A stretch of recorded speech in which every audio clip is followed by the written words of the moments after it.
right, gentlemen, the red light's on. We are ready to record here. Why don't we do a quick sound check? What'd you guys have for breakfast this morning? I just had coffee. Just coffee, huh? The liquid breakfast. All right. Yeah. I also don't eat. I don't eat big breakfasts on the weekend. So today was just cranberry juice and a granola bar. Okay. All right. Now, so breakfast doesn't sound like it's a big part of either of your guys' day.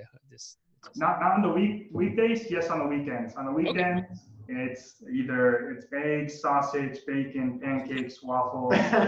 We go big. We go big just on the weekdays because of getting out of the house and getting ready. Just orange juice, cranberry juice, and granola bar. That's cool. All right. Well, I think we're sounding good here. So why don't we jump into it? So first off, why don't you both kind of introduce yourself, and then one of you guys maybe take the lead as to what you guys are currently raising money for over on Kickstarter. Well, my name is Ivan. I'm the founder of INUBOX. I'm Ray, co-founder, head designer, industrial designer, and I guess we started. Go ahead. We started with the idea of an indoor bathroom, an indoor toilet for dogs.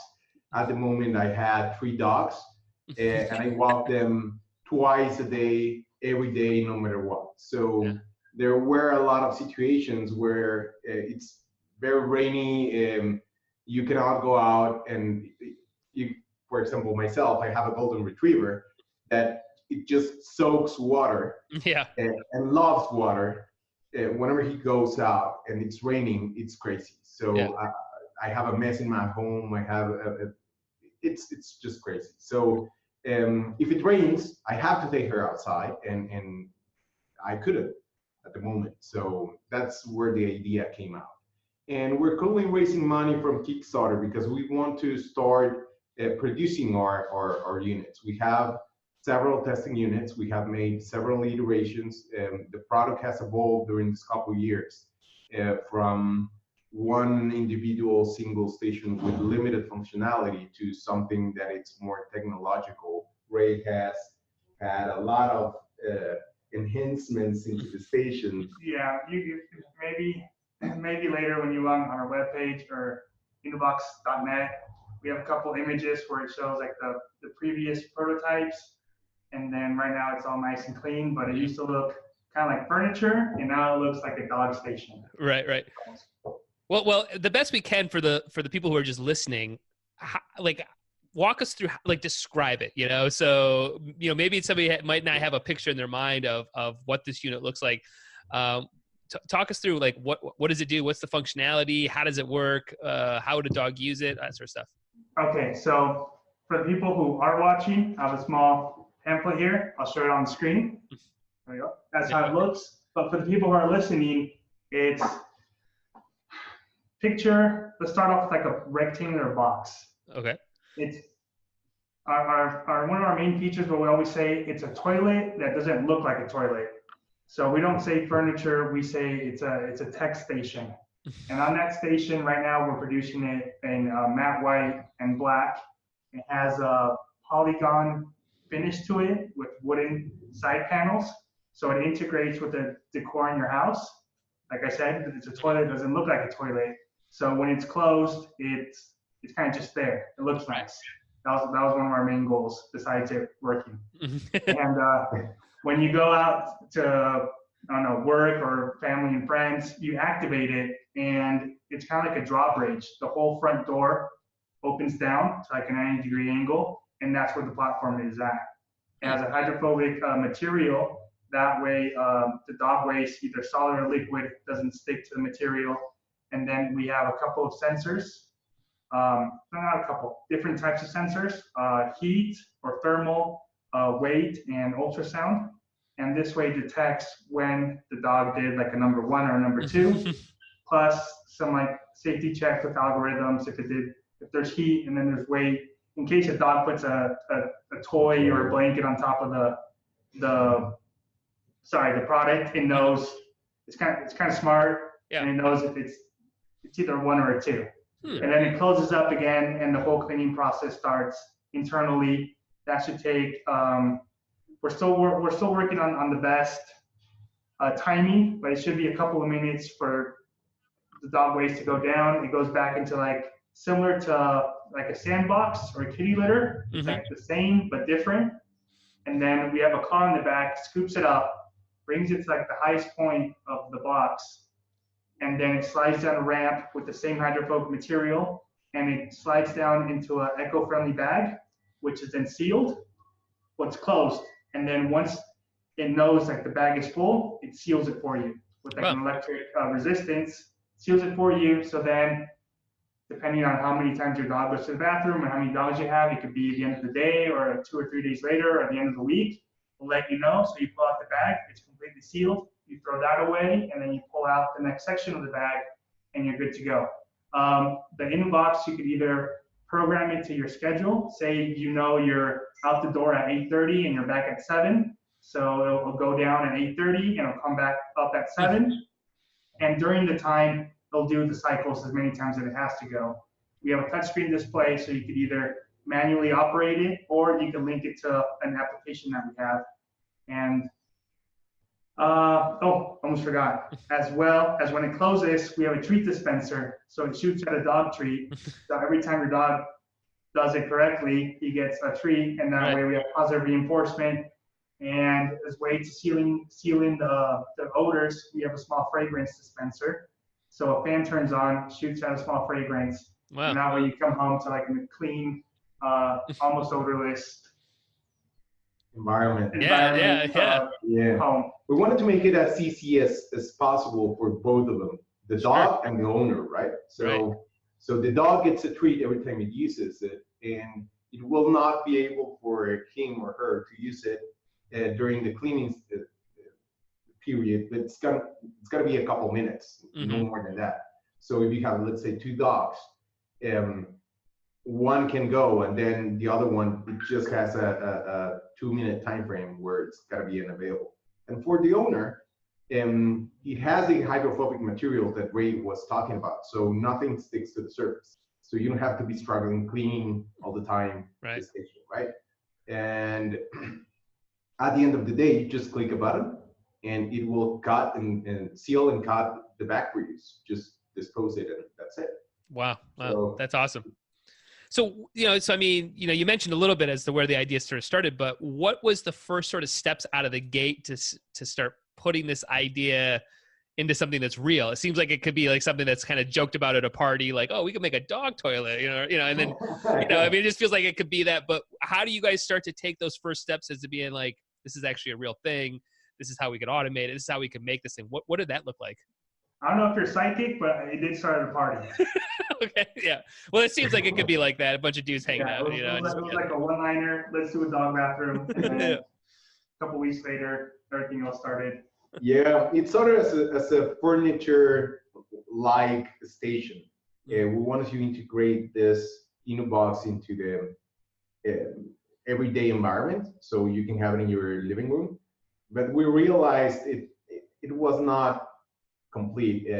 We had a lot of technology into it, and a furniture type of device. Everybody had different kinds of decor inside their home, so it would be very limited in terms of integration. So we tried to make it more a technology device, as Ray said before. So it doesn't matter your decor, you can change the colors and change the finishes, and it's going to be technological device, right? Yeah, obviously, we first started with a couple of sketches. We didn't do anything too fancy. It was literally a rectangle with the door opening. Right. And we thought it was going to be a good idea to separate liquids and solids, having like on the platform, either we had some like spikes or some grass, and it had like a filter, and then the liquid would go down, the solids would stay up. But like on paper, that sounded nice, but then when we started doing prototypes, it wasn't a good idea. When you get your hands on, it's you realize it was not a great idea, right? And we did like a really heavy frame, and then we got like a really big engine, and then that was like super overpowered. And well, obviously, on the same time, we started doing the business plan because we did want to do this right. Both of us had separate jobs, and we still weren't doing this 100% like full time. And once the ball started rolling, I'm not going to lie, it did take us a couple of months. And then once it starts to look nice and we got the presentation, and obviously we had to convince our wives that we were going to quit our other jobs and do this full time. And we started talking to potential investors, and everything started to look integrated and become like a solid product. And I guess that's, you could say, kind of how it started. It wasn't like, okay, let's just do this, quit everything, and rent an office and hire people and do it like from one day to the next. It was, you could say, blood, sweat, and tears. And then we're still doing blood, sweat, and tears, and but it's a lot more formal, I guess you could say. Yeah, everything came to reality, I guess, when we got our first investor, because he requested explicitly that we should be 100% dedicated to the project, right? Because he's putting money on it. So from basically overnight, we had to take the decision to quit our jobs and dedicate ourselves to the project. And here we are, two years later, we are still here. That's great. That's great. I think that's an interesting thing about the investor, and we don't have to get into the weeds on any of this stuff, but some people want to seek out that. What did you kind of have planned, or in your pitch deck, or however whatever you had put together this idea? How are you explaining it and talking about it? What were some of the things that the investor was looking for? Because I think that would be helpful for a lot of people, getting ready to start a project. Of what did they want to see? I mean, how far along the process were you? Did you have a full working prototype? Did you have just the idea and sketch? Where were you guys at that point? Well, we have had different kinds of investors, everything in the low-level friends and family. We have a lot of family members and friends that have supported us historically, but in a formal way, right? Mm-hmm. As investors joining the company and with shares, etc. So it really depends on the time frame. The first investor came with a pitch that had nothing else, just a business plan and a pitch. We didn't have anything else to offer. Then we came with the first iteration, the first prototype. It was not working appropriately. It had limited functionality. And from there, we joined a couple more people into the team. And then when we evolved into this technological device, the last version of our prototypes, then it's when we came with more people joining the team. However, we wanted to have the validation from the market, and we wanted to have this shown and displayed for the people, because everything it's an idea, right? We have nothing like this in the market, and there are a couple solutions for duct to use, but nothing automated, nothing that will process the liquids and solids, nothing that will release you from cleaning efforts, nothing that will reward your dog and train your dog. And this is very complex in comparison to other possible solutions. And so that's one of the reasons we went to Kickstarter, and we wanted to start making the manufacturing with the support of the pledges, right? Yeah, with the investors, first of all, I think they had to believe in the idea, number one. And then, like Ivan said, first, just having the business plan, they had to see the potential. And we did our research, and along with the business plan came a presentation where we showed like the market, how many people, how many families had dogs, what income bracket they were in, and then how much they spend annually or monthly on their pets. And then, like I said, all those factors helped us show the potential without having a physical product. So if the numbers were right, they were a lot more interested.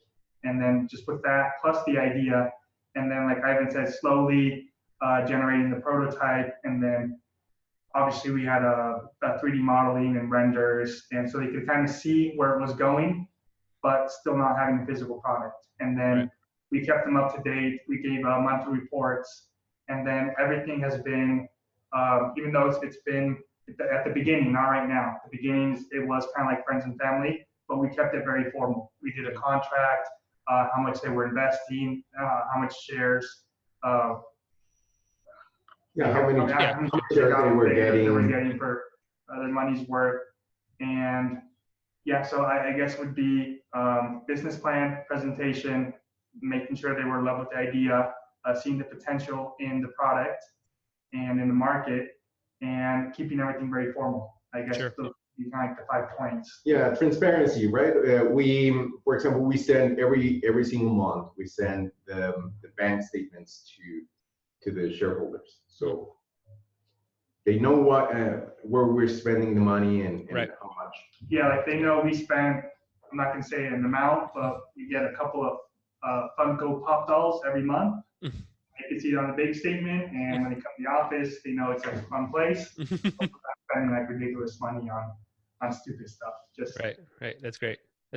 So as you're kind of going and putting this thing together, what was sort of the biggest roadblock or the biggest hurdle, or was there ever a moment where you were like, we just can't do this thing? I don't know, something didn't exist or money wasn't there. Was there a major moment that there was a roadblock at all? We have had several of them. I wouldn't say one. I would say like there's like a lot. I think the first one we got was in terms of separating liquids and solids, like Ray said. We in paper everything looked great because you could separate. We had a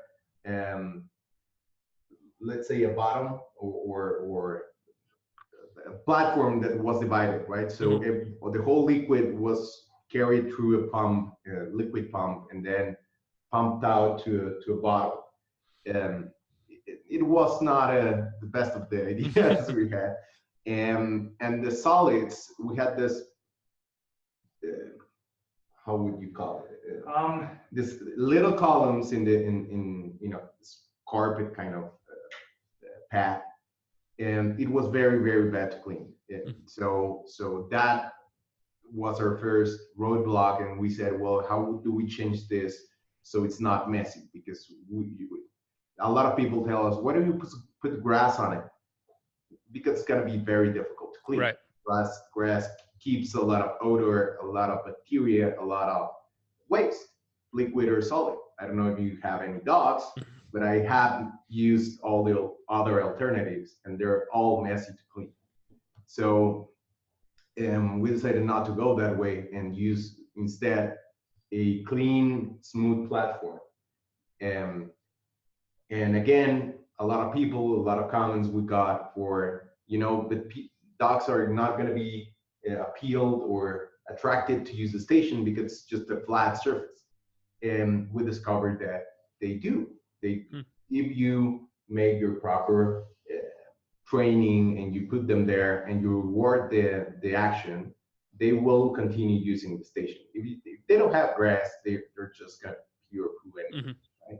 It doesn't have to be grass. Right. Another one was with the platform. I don't know if you want to talk about it a little bit more. Yeah, the platform, and well, a bigger one I could think of is on our first prototypes, the weight was kind of off. Like the door would kind of start to open, and then it would be too heavy, and the whole thing would just come down. So we had to redistribute the center of gravity and get bigger motors for it to work. That for me was, I guess, for me in the engineering department, it was kind of like a headache. And the platform, Ivan said, we had to work out the proper shape, how to produce it, how to have the sensors on the sides for them to detect. And some of them in the beginning weren't waterproof, so we're really happy it worked. And then we tested it, and then they got wet, and they wouldn't work. And just to run off some more roadblocks, it has been more towards like the prototyping, because like Ivan said, there's stuff similar in the market, but there's nothing like exactly the same. Right. The example I always use is if you see just a regular paper printer, it could be from different brands. You see it and you know it's a printer, but you see our station and you have no idea what it is. Right. Because there's nothing out there in the market. You can't see. There's not grass. There's no paw prints or doggy faces around it. Right. It's like different. So yeah.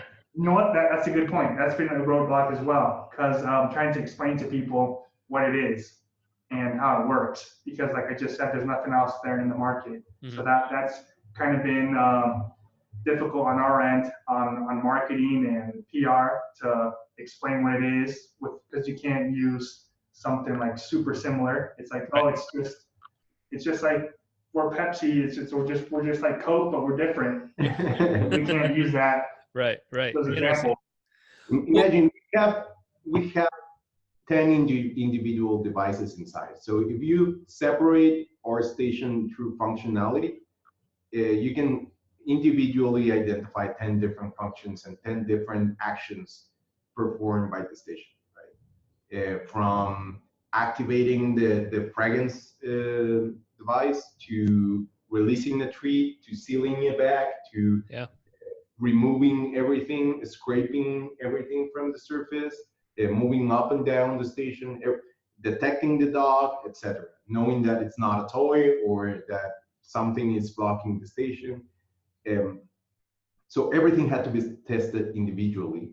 And in each of them, there were a couple of them where we didn't struggle, but most of them had difficulties in terms of, we're making a treat releaser, but the treats have to be fresh, right? Mm-hmm. So it has to be contained in a way that your treats are not exposed to the environment, because they're going to be dry and they can get mold, and your dog's just gonna avoid eating those treats, and it's gonna be backfire. Right. The treats on. So that was individually one struggle we had for making it an example, right? Yeah. The platform moving up and down, having the right motors, having the right power, voltage-wise, energy-wise. We have it's been a lot of fun. Yeah, it sounds like it. Well, what's the moment where, it all gelled together that you knew you actually had something? So as you're going through all these sort of headaches that you're describing, is there a moment that you knew we should keep going with this, or we actually do have something and it isn't just an idea from a party? If I would pick two moments. One would be when we got investors that weren't friends and family, like, okay, we're on to something. It's not just, okay, have fun with your small idea, we'll help you out. Right. So that would be like a quick one for us. And as well, I guess the high point would be getting accepted and going to CES in Las Vegas earlier this year. Yeah. And just having and seeing the reaction of people around us. And we got a lot more media exposure than we could ever imagine. People were really happy about the product. They wanted to learn more about it. We got a bunch of interviews. And to sum it up, I think that was like a really happy moment. And because we thought, okay, we're going to CES. We weren't with like the big players. We weren't next to like Sony or something. We're at the Entrepreneur and the Eureka Park, but still we were getting a lot of buzz, and people were coming up to see us even towards the end of the day and towards the end of the expo. And I got a sore throat those days because we just kept on talking and going over the whole explanation, and it does this, it does that, looks really cool, and this, I'll have my contact number, we'll get in touch, et cetera, et cetera. So I guess investors and doing the whole CES, it's been a dream for me. Like, I never thought, like, I wanted to go to CES. I never thought I was going to be an exhibitor at CES, and then having it go really, really well. Yeah, that's awesome. Yeah, we didn't know what to expect from CES. None of us had gone before, and that's massive, right? Just massive, right?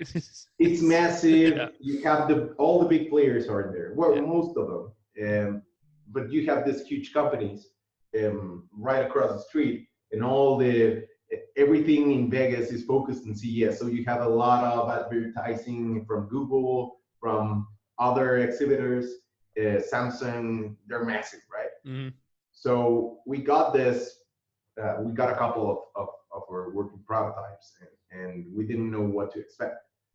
And we did pretty well. A lot of people came with the wow factor. They were passing through, and whenever we pitched them, the first fully automated dog toilet, they would step back a couple steps back and then say, "What do you say? like is this a toilet for dogs?" Yes. And we got a lot of excitement from people that I need this in my house. Yeah. I'm sorry. I would say, why do you think that, it's only cats? Why haven't dogs, had a lot of products along this line? What do you think it is? Why that separation? Because cats, I think, have all kinds of, I think I've even interviewed a couple of cat litter box things on Kickstarter. So why not dogs? Well, cats are fairly easy to train. They are naturally, if you get a kitten and you put the box besides, he or she will use it, right? Yeah. It's like natural instinct. For dogs, it's not so much. And if you put a sand bin with a dog, it's gonna be mess. Yeah. They're just gonna play with it, right? And as well, the majority of the cats are a certain size and their waist are a certain size. Mm-hmm. And with dogs, you have small, medium, large. We're not doing large, we're doing medium below. And even though you get a bulldog and he does the big business. So I think it's a whole different level of just how to get the waste from point A to point B. And for me, I think it was mostly size. And cats are more independent and they're used to going to like the sandbox. Dogs, like Ivan said, they would dig it up, and as well they have different needs as cats. Mm-hmm. And I think it's a little bit more difficult to do the whole process for dogs than cats. Yeah. And there's some really cool cat ones out there. We looked them up. We backed a couple of them on Kickstarter. Yeah, there are cool solutions, and there are a lot of solutions for dogs, for cats. Right. Yeah. That's why that's why I reached out, because I was intrigued. Probably just like your CES guys, like, whoa, I haven't seen this. This is interesting. I guess the real reason or the main reason is because we have dogs, not cats. So our daily struggle is with dog waste, not with cat waste. Mm-hmm. So, well, I mean, I could see this. I mean, I had Yorkies for a long time. I've had Yorkies up to Great Danes. The Great Danes, I don't know if I see them using this thing. That was, I have cleaned up stuff that was, massive from my Great Dane back in the day. But my Yorkie, I could totally see like this would have been a phenomenal solution as opposed to waking up at 3 a.m. because she had a lot of personality. Well, let's flip over to the actual Kickstarter. So as we're talking right now, you got a couple weeks to go. You had about a $25,000 goal. You're sitting at 35,000 with about 75 backers. So you're already successfully funded, and you're sort of in that point now of driving a lot more traffic and a lot more backers. So in general, though, where does Kickstarter fit into the conversation? As you got an investors, you're making prototypes, and I think we kind of touched on a little bit of just about proving market viability and stuff. But where does it look and you go, this is the right platform for us to put this out to the market? Well, first of all, it's a platform with a lot of innovation in it. So if you want something new and if you want something disruptive, Kickstarter is a great place to see those kind of inventions, right? Mm-hmm. They're mostly small companies or startups that are trying to put this into the market, and that's our reality. That's where we are. We're a startup. We want to launch this into the market. We want to have the validation from people that knows about technology, technological devices, and innovation, right? Mm-hmm. And we don't have right now the capabilities to fulfill, let's say, an order from a big company. Let's imagine a big retailer from the US, right? Or Europe, because we have a couple contacts in Europe as well. And they would come and ask us for what's your production capability? Yeah. We need 40,000 units. Like, is it like 50,000 or 100,000? And we're like, we cannot fulfill those kind of orders, right? We have a small capability for production, and we can work with this small batches. for Kickstarter, for example. Mhm. We want to go there. We want to have this jump into retail, and we want to have this jump into large or massive manufacturing capabilities. But first, we need to go through this redesign for manufacturing. We have had several changes, not in the exteriors or components of the unit, but let's say how you build one specific part. It's different if you are making 10 units or you're making 10,000, right? Mm-hmm. Right. Right. It's just going to build up differently. So we wanted to have this experience with small batches. We wanted to have a close community where you have a lot of contact with the backers. Kickstarter lets you communicate a lot with the backers, and that's good for us because we can get a lot of feedback, whether it's good or bad, learn from it, and adjust anything that we have to adjust. Sure, sure. Was there any sort of like internal numbers that you guys were looking at before you hit the launch button? Certain number of email signups, or was there any sort of data points that you were pointing to and saying, all right, now we are ready to launch? Yeah, we did have several goals. We started like an online campaign, I think 3 or 4 months before going to CES and doing Kickstarter. We wanted around, we kind of worked backwards. We're like, okay, we need X amount of money, so we need to sell X amount of units. And going through our research, we saw that 5% of the people you email go to the campaign, and then like 1% actually buy it. So then we needed to send out, I don't know, like 20% right. Web mail. So we worked backwards, and that's how we started getting our numbers. And we started internally with our team trying to reach those goals, get X amount of followers on Facebook, have a vibrant community, have I think it was, I can't remember if it was like 500 or 800 emails to email out to people, and having people as well. If you look on our webpage, we have a section of, okay, you don't have a Kickstarter account, this is how you get one. Step 1, step 2, step 3, make it as friendly as possible, and make sure all the elements were in place. So when we did launch Kickstarter, we'd have a greater chance for it to be successful. Yeah, that's cool. That's cool. Has there been anything sort of weird about the campaign, or in your dashboard, or countries that have jumped on board, or just anything that you guys weren't expecting that you've seen happen and you're like, wow, I was not expecting that?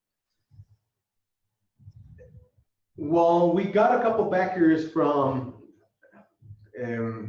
for example, different countries that in our first campaign we didn't consider. For example, Australia, just because the logistic would be hard to get.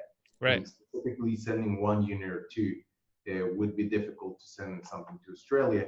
And they have a lot of places for their dog to go. And we got a couple backers from Australia, from down under. And from there, I think the other markets where we were expecting to have, I guess on my personal expectations, I would expect more backers from Europe, and we didn't get so many. But most of our pledges are from the US, and that's what we initially were considering. Yeah. I kept on thinking, I got the weird one. There was this one person, I'm not going to name names, he emailed us. I can't remember if he emailed, when he reached out to us, and he said, I train falcons and hawks. Oh, yeah. All right. I get that to use the INUBOX, so I don't have to pick up any more bird poop. And we're like, really? Like, it's like, literally, this is for dogs. Like, you could go ahead and buy one and have it open, and maybe put where the falcons or the hawks land on top of the platform, and maybe it could work. Yeah. That would be the weird one. A guy that trained hawks or falcons. Does this work for them?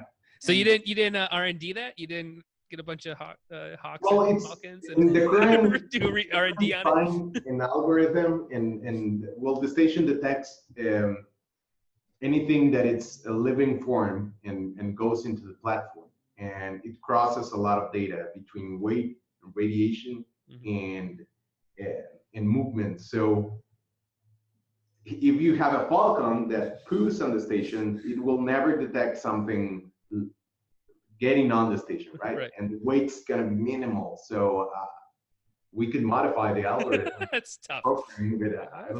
For the one guy. Yeah, and I guess weird number 2 would be, it wasn't that weird. It was just way out of left field. Left field is this way. Yeah. He's like, could you integrate this into an RV? Because he was like 60% of the people who travel in RVs, they travel with their pets. And then they have some like really strict rules about RV parks of where they can go and they can't go. And I was like, that's kind of interesting. I think it's kind of big for an RV, but maybe like in the future we got like a smaller one. And I don't know. Well, I mean, that to me is like, those are the amazing stories of Kickstarter where you probably had a light bulb of something you never even thought of. And you're like, well, that is an entire idea that we just have to tweak and smaller or whatever it is. But again, this is why I tell everybody, if you're launching a product, you got to think about a Kickstarter, because you just don't know. One, yes, you'll get money and that's fine. You'll get backers, but the feedback and the data is just, it could be invaluable to what you're working on. That's great. So what does sort of the next, obviously you got the money coming in, 14 days after the campaign ends, it all gets in the bank account, but what starts your guys' process? What starts to happen? How do you start fulfilling the rewards? Well, we continue working on it. It's something that we haven't stopped. It's not that we're just sitting around waiting for the money to come. We, as we said before, we have a couple investors on, so we have money to continue operating, and we have been making the necessary design modifications for manufacturing.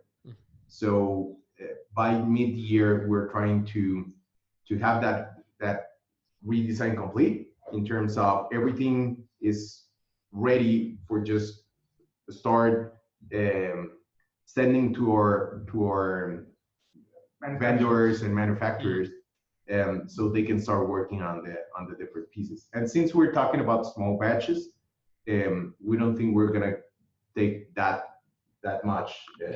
many months working on the units, but we have to test them. We have to make sure we're delivering a solid unit that's not going to fail, let's say, a month from use, right? Right. I would say Kickstarter is more to get the ball rolling. Everything's already in place. It's just to get some orders, talk to people, see what they think about the product.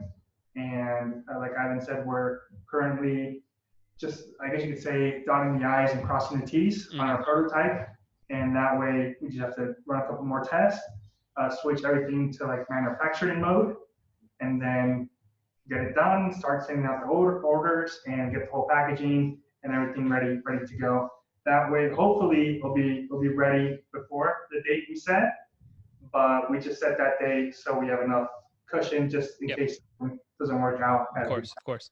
Awesome. And then what do you guys maybe see like the next 3 to 5 years looking like? What's in the Rolodex? Do you see yourself making a whole stable of products for dogs? Is it just focusing on this? Is it more the tech side? What do you guys kind of envision? We've had this conversation because INUBOX is the name of the product, and just for people who don't know, Inu means dog in Japanese, and then box is kind of like make it sound nice. And our parent company, we're called Newton's Box. So we kind of decided that every product that we're gonna have is gonna be like something box, and that way they're kind of related to each other. And we're still discussing either if it all depends how we do, how well we do. If we stay like in the pet market, or we start doing different products from like different, just random, not random things, but just things we researched. So we could either specialize in dog products or pet products, or we prefer to be known as like a product design company. So we're still looking into that. Hopefully we're really successful with our product line. We'll have maybe like a bigger product and like a smaller one. And then at the same time, we would like to launch different products for different areas, different markets. So we will be known more as a product design company. Yeah, makes sense. For me, that would be like best case scenario. Yeah, and INUBOX by itself, for example, it's not that we're going to just change from one to another. We're going to have a team, an individual team specifically for INUBOX, and within INUBOX, we have a lot of variants that we can explore. For example, there have been people coming with us and saying, you know, I have a backyard and I have 2 dogs, but I don't like them going and pooing, having to clean my lawn. And if you have this for exteriors, would be great. And this one is not designed for exteriors, right?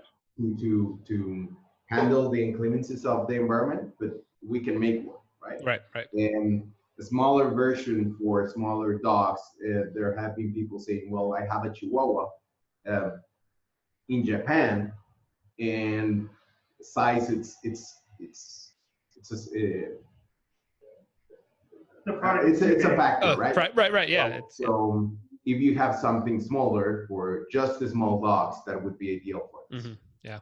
And different variants, right? So we can have a version 2. We have ideas that we could integrate into this specific model that have come from us testing the units, from getting the people's feedback into specific dog behaviors or simple situations that we didn't consider at the beginning. Sure. And I think we're going to explore those alternatives in the short term. That's for great. the next versions. And we're planning to go retail next year. So that's awesome. going to be a big jump in terms of manufacturing, business relationships, and everything is going to change from that. That's great. That's awesome. Well, where can people find out more information? How can they dive into your guys' world, follow you online and stuff? Where should they go? Okay, so we have our parent company, mutansbox.com. But specifically for this product, INUBOX.net. And on that webpage, we have a link to our Kickstarter campaign. If not on Kickstarter, you can look us up as INUBOX as well. That's INUBOX. And on our webpage, we have links to all our social media, Facebook, Instagram, Twitter. You guys should follow us. We have really cool pictures and stories of dogs, and the dogs are at the office, and we go to dog parks. And we have a really, you could say a big community, and yeah. That's and awesome. For more information as well, but after Kickstarter, just I would say the webpage, INUBOX.net. I probably can't repeat that. Yeah. Well, I'll have a link to in the show notes as well. But gentlemen, I appreciate you guys taking time out of your busy schedule. I know you're right in the middle of a Kickstarter. Great product, great minds over there, right? Great design. It looks really great. And if I had a dog right now, this would be high on my list because I am not really into touching poop. So, but gentlemen, really, really amazing job here on this, and I wish you guys nothing but success in the future. Thanks so much. Thank you, Jeff. Thanks for having us. And If you guys have any further questions or something, feel free to contact us. We'll be more than happy to reply. Awesome. Thanks so much, guys. Thank you, Jeff. Thank you.